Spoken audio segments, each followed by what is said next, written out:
তো দেখতে থাকো, আজকে আবারও পুকুরে জাল দেওয়া হচ্ছে। আশা করি বড় বড় সাইজের রুই মিরিক পড়বে।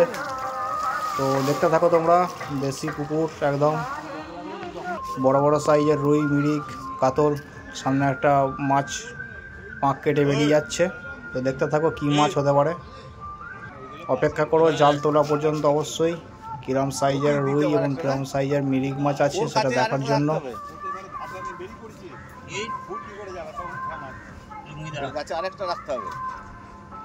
আশা করি খুব বড় বড় সাইজের মাছ এসেছে জালে।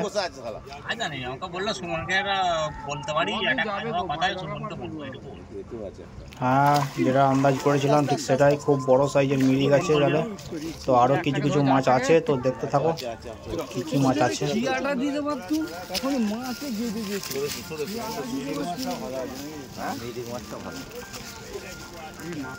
অনেক অনেক মাছ এসেছে।